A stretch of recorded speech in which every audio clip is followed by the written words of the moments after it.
alle sammen, og velkommen til den her video. I dag, der skal vi lave slim, og vi har endelig kunne finde ud af det, og det er sådan noget her. Og det er hjemmelavet, og det er sådan noget, hvor man kan helt fra hinanden. Vi er mega glade, men det vil vi i hvert fald gerne dele med jer, så bare kig med i den her video.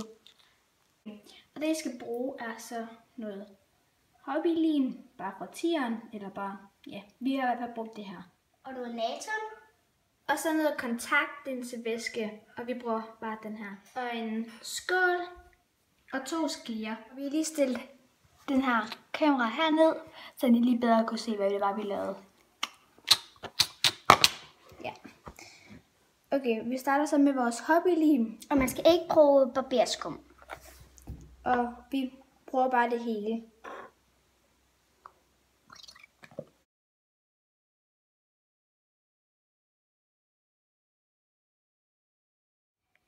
Og jeg tror lige, vi flytter over i en anden skål, fordi det var en rimelig lille bøtte i forhold til, hvor meget lim, der lige var her. Ja. Og nu har vi så puttet det ned i en bøtte. Ja. Og så skal jeg bruge sådan noget her natron. Man må også gerne bruge, hvis man ikke har natron, hvad må man så bruge? Bagepulver, men vi har ikke lige prøvet det med bagepulver, så vi kan ikke lige love det. Ja, så vi tager bare natron. Ja. Og vi bruger bare lige den her anden ske, og vi tager bare lige sådan en ende. Ja, en ende. Og så skal man dreje rundt. Ja. Man skal dreje rigtig godt rundt, for at det kommer rundt over det hele. Og det er så nu, hvis det er, I gerne vil have glimmer eller farve eller noget i, så er det nu, I skal putte det i. Men vi vender lige tilbage, når vi lige har drejet det rigtig godt rundt. Nu tager vi så vores linsevæske i. Og hvis I putter alt for meget i, bliver jeres lim rigtig hårdt. Så vi starter bare lige med det. Sådan. Og man kan så dreje rundt, eller sådan, ja, dreje rundt, indtil det samler sig, så det ikke klister på bøtten. Og så ellers skal man bare ælte det i hånden. Og det begynder så småt at virke nu. Og når man så føler, at man er klar, så tager man den bare op i hænderne. Ja, I kan så se, at det er begyndt at blive slim, så jeg tager lige noget op i fingrene. Altså, man tager ikke alt op i fingrene, fordi... Jeg tror ikke, jeg kan styre. Men fordi der er ret meget. Så kan jeg bare lige så stille gøre sådan her. Og man får ikke klistret fingre, men så skal man bare ælte det godt.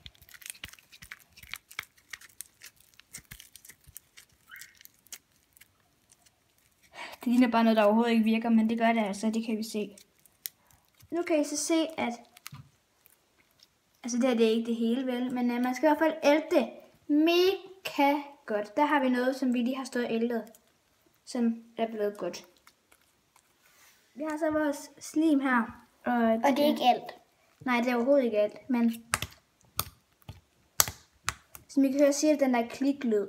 Og her når vi lige er sådan, at det er blevet vildt godt, at det smitter ikke af.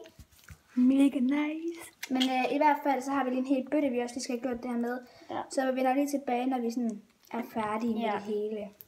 Og som I kan se nu, har Selma lige fået over hendes fingre. Og det siger den der kliklyd på, det gør det. Vi er mega lykkelige. Men nu tager jeg lige resten af den her bøtte her. Altså, der er sådan, det klister lidt af, men man skal bare slå ælte lidt mere sådan. Ja. Man kan godt have sådan, hvis man bare har den sådan her, så klister det meget af, men sådan. Så man skal bare bevæge det hele tiden. Og nu er det endelige resultat så her. Og det er slim. Det er mega godt. Der kommer lige sådan en hurtig video, hvor vi sådan viser det. Ja.